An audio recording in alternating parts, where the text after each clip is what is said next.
ত্রিপুরা সরকারি 10,323 শিক্ষক কর্মচারী সংগঠনের পক্ষ থেকে আমাদের 5 দফা দাবি আদায় ভিত্তিতে শিক্ষা অধিকর্তার ডেপুটেশন দিতে যাচ্ছি। আমরা এই ডেপুটেশন আমরা 5 দফা দাবি আদায় লক্ষ্যে, আপনারা সবাই জানেন 2017 সালে যে হাইকোর্টের রায়ে আমাদের চাকরিচ্যুত হয়েছে এবং 2014 সাল হাইকোর্টে 14 সালে এবং 2017 সালে আমরা আমাদের যে অ্যাডপ্ট করা হয়েছে সুপ্রিম কোর্টের রায় পরিপ্রেক্ষিতে। তাই আমরা আজ থেকে আমরা এই রায়ের পরিপ্রেক্ষিতে আমরা মর্মাহত, কারণ আমাদের কোনো ভুল ছিল না। 10,323 শিক্ষক শিক্ষিকাদের সরকারের ভুল ছিল। সেই বামপন্থী সরকার আমল থেকেই তারা আমাদের সাথে প্রতারণা করেছেন। তারই পরিপ্রেক্ষিতে বাম সরকারকে আমরা এই রাজ্যতে উচ্ছেদ করেছি। তাই আমরা সার্বিকভাবে সবাই মিলে আমরা জনগণ এবং 10,300 শিক্ষক শিক্ষিকা এবং কর্মচারী বন্ধু সবাই মিলে সিদ্ধান্ত নেই এই রাষ্ট্রপতি সরকারকে, যেহেতু আমাদের ভীষণ ডকুমেন্ট আমাদের রেখেছেন আমাদের 10,300 চাকরি একটা সুরাহা করবেন, সেই পরিপ্রেক্ষিতে আমরা আজও এই রাষ্ট্রপতি সরকার উপর আমরা বিশ্বাস আছে।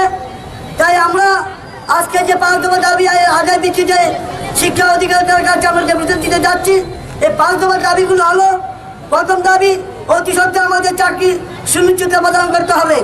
আমাদের মধ্যে যারা পরাজয় হয়েছেন তাদের পরিবারবর্গকে সব ধরনের আর্থিক সহযোগিতা এবং চাকরির ব্যবস্থা করতে হবে।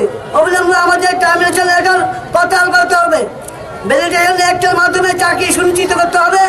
2003 সালে সংশোধিত নিয়োগ নীতি অনুযায়ী শিক্ষা দপ্তরে নিয়োগপ্রাপ্ত 2014 সাল পর্যন্ত কাজে অ্যাডপ্ট করা হয়েছে এবং কিসের ভিত্তিতে করা হয়েছে এই বিষয়ে শিক্ষা দপ্তরকে স্পষ্টীকরণ দিতে হবে। আমরা জানি আমরা নির্দোষ, তারই পরিপ্রেক্ষিতে আমরা শিক্ষা দপ্তরের কাছে আমরা ওনার কাছে এই দাবি নিয়ে যাব। কেন আমাদের অ্যাডপ্ট করা হলো? 2000 সুপ্রিম কোর্টের রায় অনুসারে 2003 সাল থেকে সমস্ত শিক্ষককে অ্যাডপ্ট করা উচিত ছিল, কিন্তু কেন করা হয়নি তারই পরিপ্রেক্ষিতে আমরা জবাবদাহি করবো অধিকর্তার কাছে।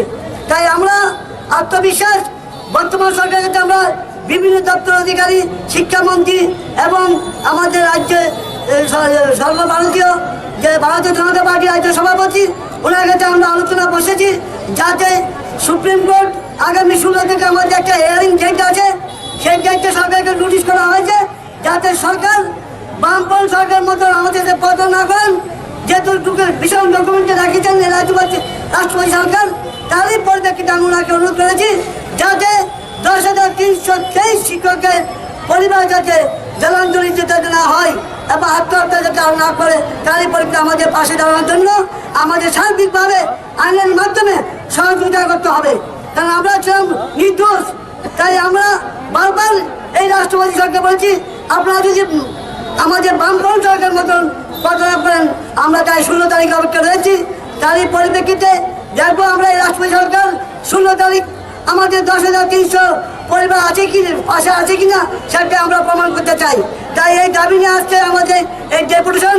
তাই আমি সমস্ত মিডিয়া বন্ধু এবং আলোচ্য দপ্তরকে প্রথমে সম্মান জানিয়ে বলছি এবং 10,323 শিক্ষক শিক্ষিকা যারা দূর দূরান্ত বিভিন্ন ডিস্ট্রিক্টে এসেছেন সমস্ত শিক্ষককে আমি এই রাজ্যে সেই সংগঠনের পক্ষ থেকে সবাই অভিনন্দন জানাচ্ছি। তাই আমি আজ থেকে আমাদের সংগ্রাম শুরু হচ্ছে। আগামী আমরা মার্চ মাসের মধ্যে আমরা গণঅবস্থান করতে যাচ্ছি।